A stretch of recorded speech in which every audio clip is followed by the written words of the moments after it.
किसी का बाल का मुंडन करा देना और आज़ाद भारत में जी रहे हैं। इस भारतीय जनता पार्टी द्वारा प्लांटेड है। पूरे बलिया के ब्राह्मण समाजवादी पार्टी को वोट किया था प्रकाश राजभर जी का कि आज उनकी ऐसी बुद्धि भ्रष्ट हो गई है कि वो जाति न पूछिए साधु से, पूछ लीजिए ज्ञान। दरअसल इटवा जिला का एक घटना सोशल मीडिया पे वायरल हुआ। वायरल होने के बाद उसमें देखा गया यादव समाज के कथावाचक जाते हैं कथा कहने के लिए, तो उनके साथ तरह से सर मुड़ा गया और मूत्र से छिड़काव भी किया गया। तमाम सोशल मीडिया और राजनीतिक गलिवारों में बयान पे बयान आ रहे हैं। तो अभी हमारे साथ कुबेरनाथ तिवारी जी हैं, सपा के वरिष्ठ नेता।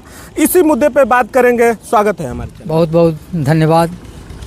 एक तरह से देखा जाए जो इटावा की घटना है, एक तरह से आप तिवारी जी हैं, इस घटना को लेकर कैसे देखते हैं? देखिए, जो घटना हुई वहाँ इटावा में, प्रथम दृष्टया तो हम उस घटना की निंदा करते हैं। वैसा नहीं होना चाहिए, वैसा नहीं करना चाहिए। विरोध का भी कई तरीका होता है, विरोध के भी तरीके कई होते हैं। हम बहिष्कार करने के, नहीं सुनेंगे, चले जाएंगे वहाँ से। लेकिन उस तरह से जो किसी का बाल का मुंडन करा देना और उस तरह की घटनाएं जो है अशोभनीय घटना है, वैसा नहीं करना चाहिए। हम उसकी निंदा थी। यह घटना जो इटावा में घटना घटी है, यह एक धार्मिक और जाति इशू से जुड़ता जा रहा है। और यह लोगों को समझना चाहिए कि हम आज के दौर में एक आज़ाद भारत में जी रहे हैं। आज़ाद भारत में यह आज़ाद देश किसी धार्मिक कानून से नहीं चलता है। यह आज़ाद भारत यह संविधान से चलता है। और उस संविधान क्या अधिकार देता है सबको? धार्मिक कानून क्या अधिकार देता था? धर्म के आधार पर कैसे समाज चलता था? और इस आज़ाद भारत में बाबा साहब भीमराव अम्बेडकर के संविधान से देश चल रहा है, इसमें कितना अधिकार मिला हुआ है? तब क्या स्थितियाँ थी? आज से हज़ारों साल पहले क्या परिस्थितियाँ थी?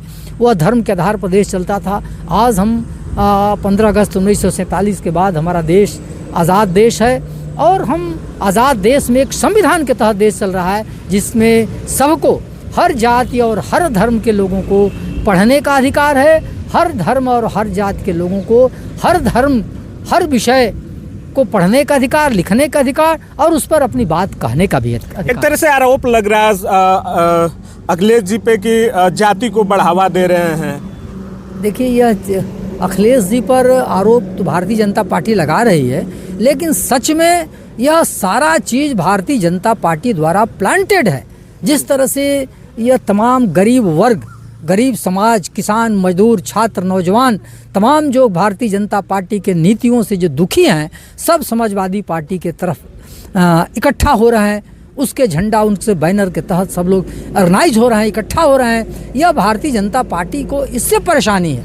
यहाँ तक कि दलित समाज भी समाजवादी पार्टी के साथ भारी संख्या में जुट रहा है। तभी कभी वह करणी सेना के नाम पर लालजी सुमन के घर पर हमला कराना, वह दलित और राजपूत का संघर्ष कराना।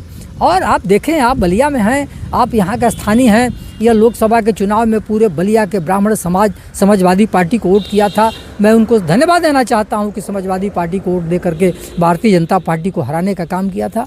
तो जिस तरह से 37 सीट लोकसभा की समाजवादी पार्टी जीत गई, इससे भारतीय जनता पार्टी चिंतित है और उसका वोट बैंक खिसक करके समाजवादी पार्टी की तरफ चला गया है। इससे वह चिंतित है और वह कोई न कोई साजिश, कोई न कोई हथकंडा अपनाती रहती है। यह भारतीय जनता पार्टी द्वारा सारा चीज़ पूर्व नियोजित है, यह प्लांटेड है। वह चाहे करणी सेना का विषय हो, चाहे यह इटावा के घटना का विषय है हो, सब भारतीय जनता पार्टी द्वारा प्लांटेड है। एक तरह से ओपी राजभर का बयान आता है कि जो नाव है तो बारी ही छिलेगा, जो कुर्मी है तो सब्जी ही बोएगा, तो यादव जी हैं तो दूध बेचेंगे। कितना इनके बयान से सहमत है?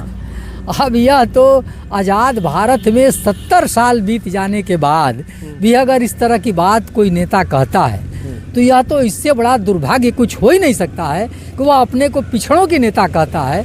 अपने तमाम राजभर समाज को आरक्षण दिलाने के लिए संघर्ष करता है वो आदमी कि हमारा आरक्षण, राजभर समाज को आरक्षण मिल जाएगा तो हमारा राजभर समाज आगे बढ़ जाएगा, वो IAS और IPS बनेगा। और एक तरफ तो यह उसकी एजेंडा था, वो उसका यह विषय था। और आज वह भारतीय जनता पार्टी के गोद में ऐसा बैठ करके उसकी बुद्धि भ्रष्ट हो गई है कि किसका आज वह, किसका ओम प्रकाश राजभर जी का, कि आज उनकी ऐसी बुद्धि भ्रष्ट हो गई है कि वह मनुस्मृति की बात करने लगे हैं। आज़ाद भारत में भला ये कैसे चल सकता है कि जो काम करता था वही काम करेगा। आज आज़ाद भारत में बाबा साहब भीमराव अम्बेडकर के संविधान में यह बात कहीं नहीं लिखी है कि जो स्वीपर है उसका बेटा स्वीपर का ही काम करेगा, जो नाई है उसका बेटा नाई ही बनेगा, जो धोबी है उसका बेटा धोबी ही बनेगा। यह बाबा साहब ने अपने संविधान में सबको समान अधिकार दे दिया है कि धोबी भी और नाई भी और राजभर भी और किसी गरीब का बेटा वह पढ़ा लिखा है तो वह कलेक्टर बन सकता है, एसपी बन सकता है, वह ऊंचे पदों पर जा सकता है, मंत्री बन सकता है। आज मंत्री ओम प्रकाश राजभर मंत्री बने हैं, बाबा साहब भीमराव अम्बेडकर के संविधान के तहत बने हैं। अगर वह संविधान नहीं लागू होता तो मनुस्मृति के तहत वह मंत्री नहीं बन सकते।